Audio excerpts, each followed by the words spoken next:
Olá a todos os ouvintes, bem-vindos para mais um episódio do Ancora Invest. Hoje nós vamos dar uma pausa no assunto sobre ações e iremos comentar sobre finanças pessoais. E para isso eu estou aqui com o meu amigo Wellington Júnior. Wellington, se você quiser se apresentar aí para o pessoal te conhecer um pouco. Olá a todos, meu nome é Wellington. É um prazer estar aqui nesse canal que eu creio que vai crescer bastante, porque já está começando com conteúdo de qualidade e eu acredito que quando a gente investe nisso, sempre tem um retorno, né? Hoje eu atualmente trabalho como Uber, mas estamos planejando aí entrar no ramo do mercado financeiro com assessoria de investimentos. A gente até pode falar, se o Rodolfo quiser, um pouquinho mais para frente. E estou aqui para acrescentar um pouquinho aí nesse assunto importante que a gente vai abordar hoje. Então, pessoal, falando um pouco sobre o tema de hoje, como vocês podem estar vendo já no título, né?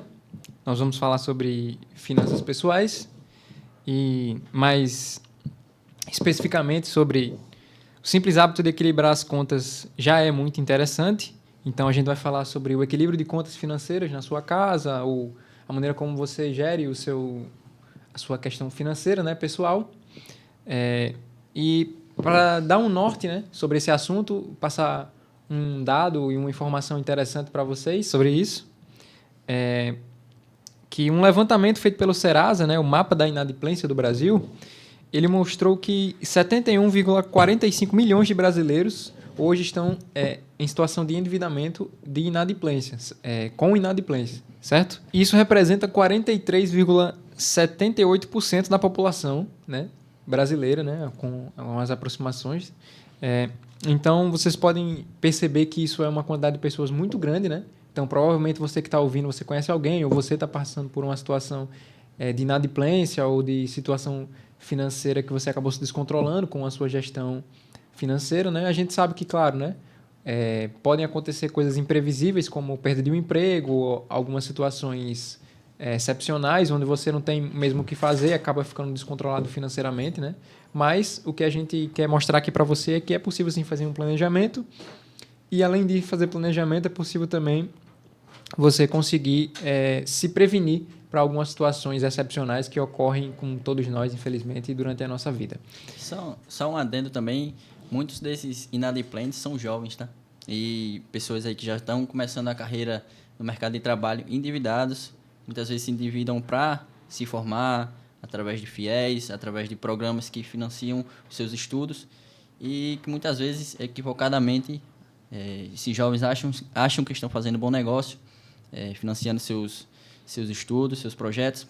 Porém, eu acredito que é um investimento que não vale tanto a pena assim, que às vezes é melhor você aguardar um pouco, trabalhar para gerar ali seu capital e investir na sua formação, ao invés de estar entrando no mercado financeiro já endividado e provavelmente isso irá afetar pro resto aí da sua vida. Esse ponto que o Wellington falou é interessante, né, sobre a quantidade de jovens que estão endividados, né, começando a sua vida financeira já endividados, né? Eu até fazer um contraponto aqui nessa questão que você comentou do financiamento estudantil, né? Eu acho que muitas pessoas, quando elas terminam o colégio, né, elas pensam em fazer uma graduação ou mesmo sem estar no colégio, mais para frente, né, fazer uma graduação. Eu acho que, dependendo do caso, pode ser até interessante ela fazer esse financiamento, porque às vezes, uma maneira que ela consegue de estar conseguindo um estudo para depois arrumar um emprego. Claro que a melhor opção seria, com certeza, ter o capital e poder investir na sua formação, ou se não, conseguir uma vaga em uma universidade pública, né, através dos programas que existem em Enem e outros, mas eu acredito que talvez possa até valer a pena, dependendo do que ela está querendo para a vida dela, mas eu acho que é uma questão muito complexa, sabe? Assim, pelo menos nesse ponto aí do financiamento estudantil. Mas aí também varia de pessoa para pessoa, né? Eu concordo, eu até entendo o posicionamento, mas se tem uma coisa que eu tenho comigo é que eu corro de juros. Então, se eu puder não pagar juros, eu estou ali correndo e evitando. E eu acredito que o que pega aí não é só a questão do financiamento em si, mas é a questão da maturidade das pessoas que estão financiando. Às vezes, um jovem de 18 anos, 19 anos, que está começando ali a sua carreira no ensino superior, estudando, assume um financiamento como esse só que não tem noção de longo prazo, não tem noção do que a sua carreira pode se tornar. Muitas vezes a pessoa entra numa faculdade e com 1 ano já não está feliz com aquela faculdade, mas só que ela fez um investimento, assumiu um financiamento para longo prazo, que ela não vai poder voltar atrás. E o que pega é aí. E é onde muitas pessoas se endividam e entram para esses números que você acabou de citar de inadimplência. É verdade, esse ponto da pessoa mudar de opinião, mas já está com a dívida ali, né? Pode ser que seja é um fator de risco, né? A dívida é um fator de risco. Então, toda vez que você faz uma dívida, você está atribuindo para si um risco, né? Se esse risco se materializar, seja porque você já não acha que foi necessário ou porque você acaba não conseguindo fazer o pagamento, né? Então, é pensar bem antes de qualquer tipo de dívida mesmo. Eu vou até dar o meu exemplo aqui pessoal, que é o meu primeiro investimento, digamos assim, para a minha carreira profissional foi um carro. E é um investimento que, para um jovem de 18, 19, 20 anos, como eu, é altíssimo. Eu não tinha renda nenhuma antes. Para eu comprar esse carro, se tiver ideia do tanto que eu pensei 1000 vezes, porque eu sabia que eu estava assumindo o financiamento de um carro que, apesar de que tivesse seus pontos positivos, eu estava financiando, mas para aquilo me gerar uma renda, então não seria só um passivo, né? Seria um ativo para mim, mas ainda assim era responsabilidade minha. Se eu adoecesse, se eu pudesse, se eu passasse um tempo sem poder trabalhar, o boleto do carrinho ia vir do mesmo jeito. E não ia vir só durante 1 ano, ia vir durante 2, 3 anos, durante o tempo do financiamento. Então, é uma responsabilidade enorme que às vezes a gente na juventude não tem tanta noção assim de longo prazo, né? Mas eu acredito que há casos que possa ser positivo, você assumir um financiamento, mas para mim são as exceções. Sim, com certeza. É por isso que é bom pensar muito, né, antes de realizar qualquer tipo de dívida. Então, pessoal, só relembrando, né, que o que a gente prega aqui é um debate socrático, então não estamos aqui querendo descobrir o que é verdade ou o que é melhor para todo mundo, tá? A gente está só discorrendo e tentando conversar um pouco sobre o tema. E também agora eu queria comentar sobre outro dado, que é um levantamento feito pela Confederação Nacional de Dirigentes Logistas e pelo SPC Brasil, Serviço de Proteção ao Crédito, certo? Ele cita nesse levantamento que algumas das principais causas da inadimplência no Brasil são a diminuição de renda, né, que a pessoa ocasionalmente sofre, né? Cerca de 18% é diminuição de renda. Cerca de 17% são imprevistos com problemas de saúde, morte, manutenção de casa ou carro. Cerca de 14% é perca do emprego ou tiver alguém da família que ficou desempregado. E outros 13% são alta nos preços.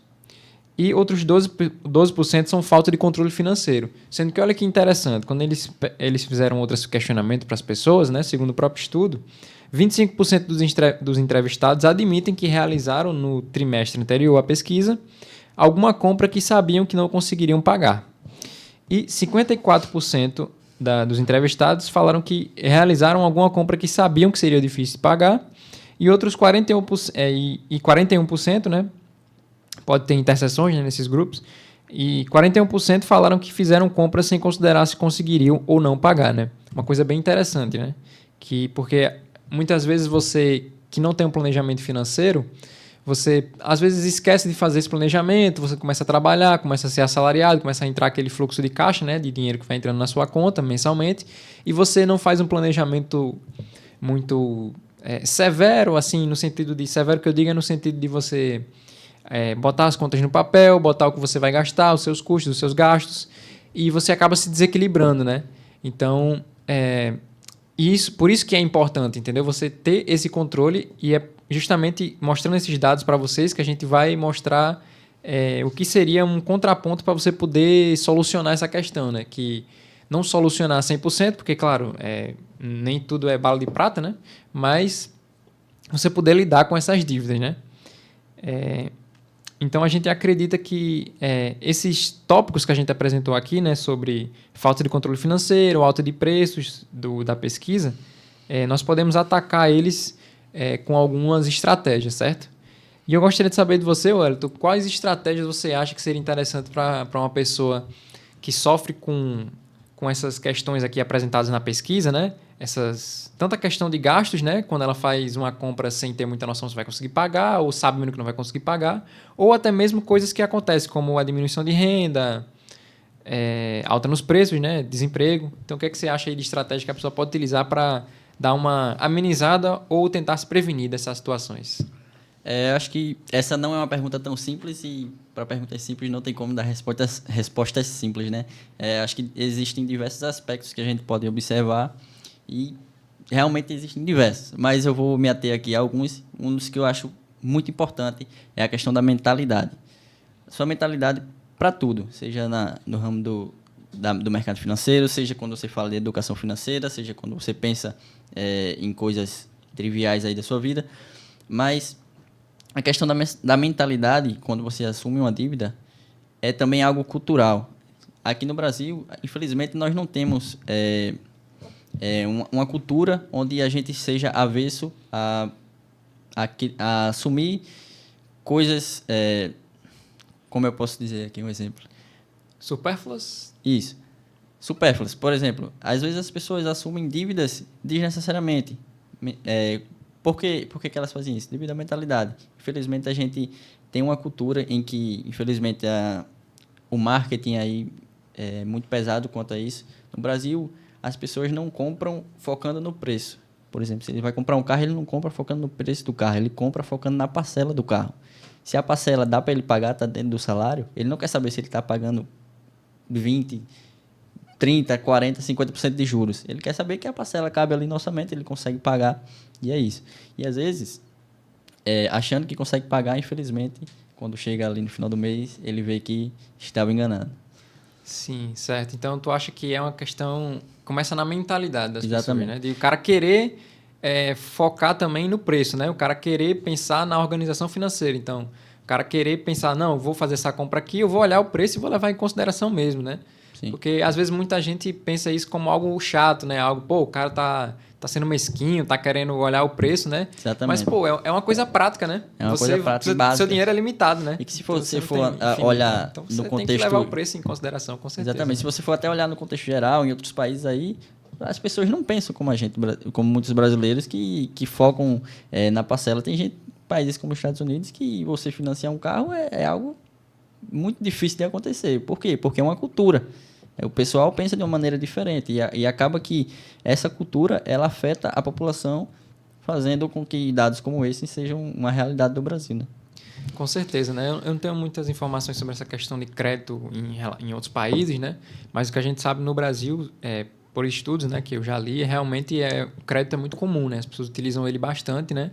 E às vezes acaba passando um pouco do ponto, né? Porque você usar com a necessidade excepcional, tudo bem. Mas você querer que ele acabe se tornando a sua fonte de fluxo de dinheiro, né? E não o seu trabalho em si, acaba prejudicando um pouco, porque você começa a deixar muitos juros no meio, né, do caminho desnecessário. Exatamente. Isso afeta bastante. Você tem uma noção, uma coisa que as pessoas usam muito, o famoso cheque especial. Acabou a grana ali do salário do mês, você está querendo comprar uma roupinha, uma blusinha, uma calça. Usa o cheque especial, próximo mês vai entrar o salário, eu consigo pagar. Mas tem a noção, esses cheques especiais muitas vezes chegam em juros de mais de 100%. Véio. Realmente, as taxas de juros aplicadas mais de 100%. Países são bem grandes mesmo. De spread bancário, né, que eu digo. E eu acho engraçado que às vezes quando a gente fala em investimento, em rentabilidade de investimentos, que a gente fala, um investimento com rentabilidade de 6% ao ano, 9% ao ano, as pessoas dizem, nossa, como isso é pouco. Como isso é pouco. Já quando a pessoa vai lá assumir seu cheque especial, com juros de 100%, 120%, elas não olham aqueles juros e veem, nossa, como isso é alto. Não. Ela pega o valor que vai pagar no mês, né, e fala, isso aqui eu consigo encaixar e vai ser isso. O problema está na mentalidade. Uhum. Então, pessoal, o Wellington comentou, né, sobre a estratégia que ele acredita que é bacana, né, para combater essa questão, para contrapor, né, esses pontos que nós apresentamos da pesquisa aqui do levantamento. Mas eu vou comentar também um pouco do que eu acredito, né, que seja uma estratégia bacana. Bem, eu acredito, pessoal, que seja basicamente a estratégia que eu chamo de papel e caneta. Se você quiser usar papel e caneta, se você quiser usar uma planilha, se você quiser usar um aplicativo, mas você colocar no papel, né, aqui falando do papel no sentido figurado, né, se você quiser utilizar outra coisa, mas colocar os seus gastos, colocar os seus custos, né, falar... eu tenho esses gastos fixos aqui, então esse dinheiro aqui vai estar reservado para isso, esse percentual do meu salário vai estar para isso. Eu tenho esses gastos variáveis aqui, separar lazer, separar gastos com saúde, gastos com educação. Então, deixar tudo em caixinhas separadas, porque aí você já vai ter a noção do que você vai gastar. Parece uma coisa besta, né? Mas você, às vezes, no seu dia a dia, você vai passando o cartão, você vai tendo a necessidade, putz, vou almoçar, vou passar aqui, beleza, passei. E você acaba perdendo um pouco a noção, né, da junção desses preços e o volume financeiro que isso gera. Então, sempre, realmente, apesar de ser chato, apesar de ser uma coisa meio besta, realmente fazer essa continha de, olha, ganho X, gasto Y, gasto aquilo, e separar, né, por caixinhas e saber o quanto que você gasta em cada área. E também ter as suas preferências de gasto, né? Cada um vai gastar da maneira que prefere. Então, separe uma grana para você gastar com aquilo que você gosta e as outras coisas, gaste com suas necessidades também, né?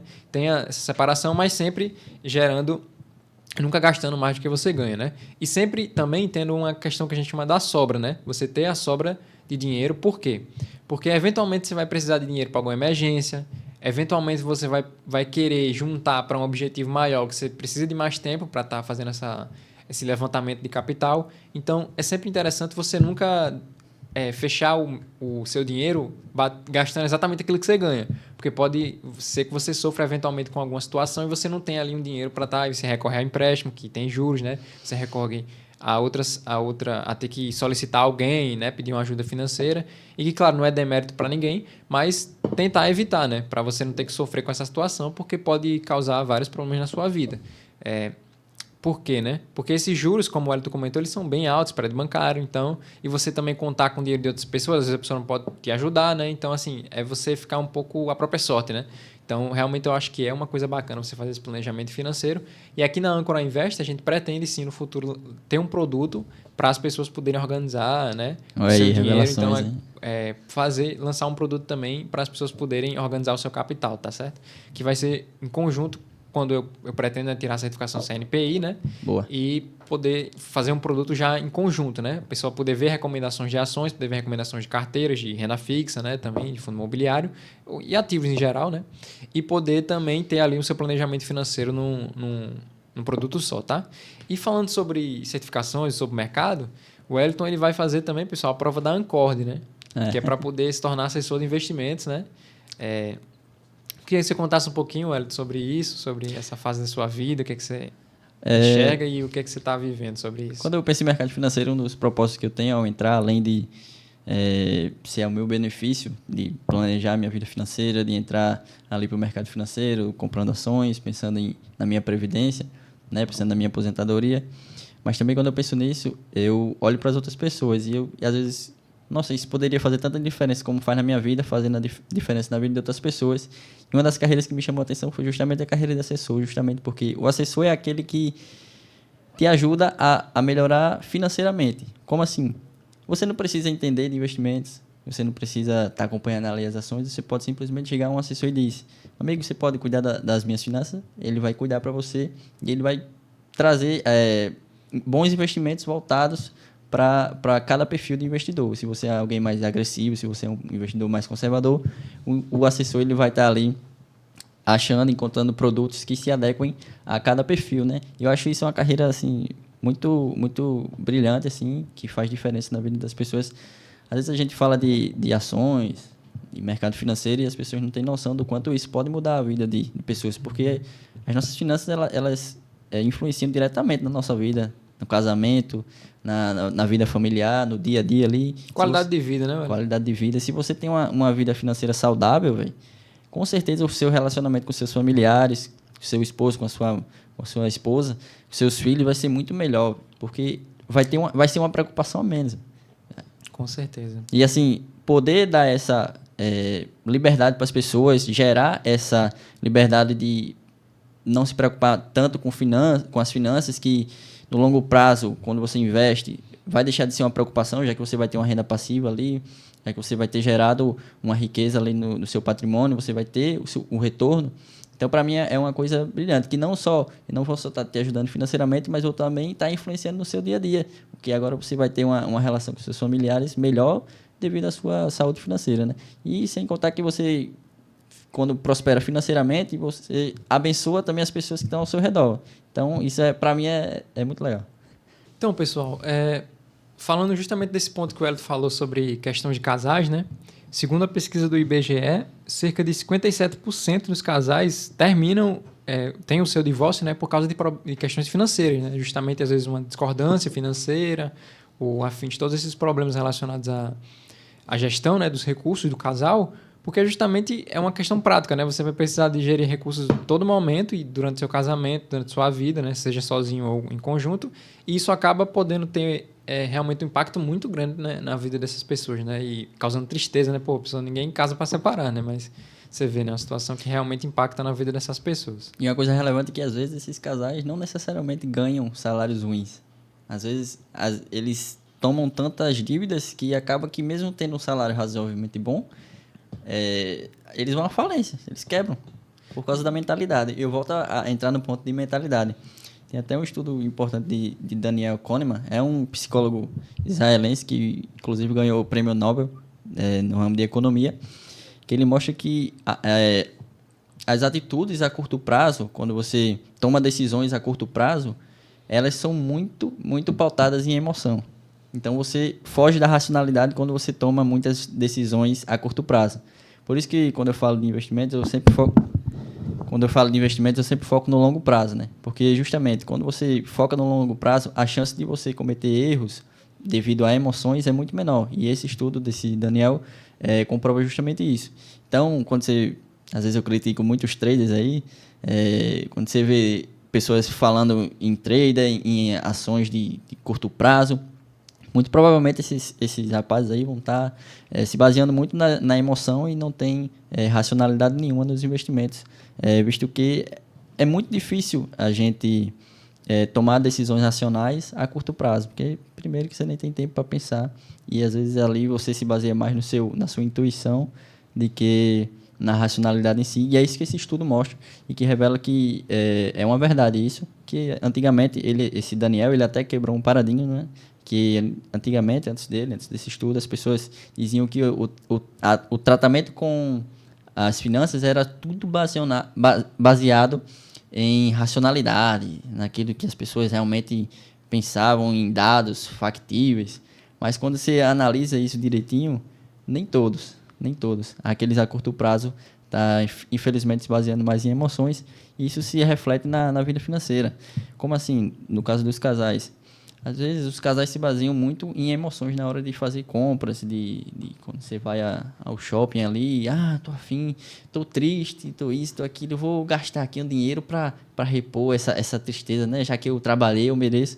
E nessa de eu mereço, a conta do cartão vai aumentando, no final do mês você vê, não dá para pagar. Isso se reflete, né? Com certeza. Acaba virando uma espiral de coisa ruim que acontece na vida, né? Porque você acaba pegando a dívida, às vezes tem uma briga, uma discordância, aí às vezes tem um que fala, pô, mas você está gastando com isso, você está sendo esse ponto que está pegando mais aqui nas nossas dívidas, aí, enfim... É uma coisa que quando você abre a porta, para você fechar depois é difícil, né? Então, realmente tem que ter cuidado.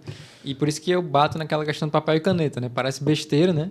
Lembrando que é uma figura de linguagem do papel e caneta. Hoje em dia, pouca gente usa de fato o papel, mas se quiser usar também, não tem problema. Mas é realmente fazer esse controle, né? Na unha, você saber o que você está gastando, controlar de fato, né?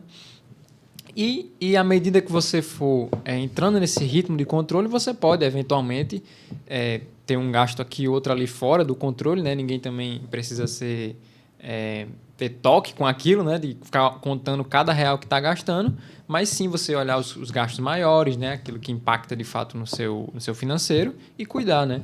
E se você realmente notar que você é uma pessoa que tem propensão a fazer dívidas, a gastar, a ser consumista, realmente você tomar cuidado e ser mais rigoroso, né? Porque o cara que é mais controlado, tudo bem, ele fazer eventualmente um gasto que ele está fora da conta e aí depois, quando chegar ao final do mês, ele vai contabilizar aquilo, não tem problema. Mas se você é uma pessoa que nota que você já tem uma tendência a ser inadimplente, realmente ser mais rigoroso, sabe? Ficar na unha mesmo para poder, depois de um tempo, você pegar o jeito da situação. E algo que é muito bacana, porque quando eu comecei a investir, foi no início de 2020 que eu comecei a investir, aquele hábito já ajuda a você não ter dívidas. Porque olha que interessante, você fica estimulado a poupar. Quando você começa a investir, você vê o dinheiro investido, rentabilizando, você vê dando resultado, o dividendo, né? Caindo na conta, você começa a falar, putz, eu quero realmente deixar sobrando. Então você começa a fazer já a conta tudo certinho para sobrar. Então a gente realmente a mentalidade muda, a mentalidade né? do investimento. Quando você vai no shopping, você vê aquela calça ali de R$150, nossa, poderia ser 10, 15 ações de Taesa. Aí você vai não comprar carro só para poder comprar ações de Taesa. É, tipo isso mesmo. Mas, cara, lembrando, né? Não é assim uma ação neurótica, né? A gente ficar olhando todo o preço e ficar pensando isso, mas a gente começa a repensar os gastos. Assim. Vem aquele primeiro pensamento, depois vem o segundo. Que é de pensar, putz, será que eu estou precisando mesmo? Será que isso aqui vai valer a pena? Será que não é melhor eu guardar para depois comprar algo melhor e mudar de patamar mesmo? É importante equilibrar, né? Exatamente, importante equilibrar. Ter equilíbrio, né? Porque senão vira exagero para um lado e para o outro, né? Também dá para exagerar demais. E agora, pessoal, a gente vai mostrar uma situação, né? Claro que o valor aqui está em proporção, tá? Não vai estar um valor exato de um salário, mas aí pegar o proporcional disso, tá? De equilíbrio financeiro, né? Só para exemplificar um pouco. Então, pessoal, o exemplo agora, né, que eu comentei, o Wellington vai demonstrar um pouco, comentar um pouco sobre o exemplo. Então, comentando mais uma vez, só para deixar claro, os valores aqui são hipotéticos, eu botei até valores bem baixos para facilitar nos cálculos. Mas isso é um retrato bem interessante da realidade do que acontece, né? Se você analisar percentualmente. Então, primeiro eu botei uma pessoa aí que ganha R$10 por mês, e os gastos dela são esses. Apartamento, ela gasta R$4 ali. Ela financiou um apartamento, comprou e paga uma parcela de R$4 por mês. E ela também financiou um carro gastando R$2 por mês. E alimentação, ela tem gastos de também R$2 por mês. E com entretenimento, no geral, ali, nas saidinhas ali de final de semana, ela acaba gastando R$1 por mês. E aí, aqueles telespectadores do Ancora Invest, que estão aí bem educados financeiramente, vão e decidem, eu sou uma pessoa assim, mas eu posso me tornar uma pessoa melhor. Como?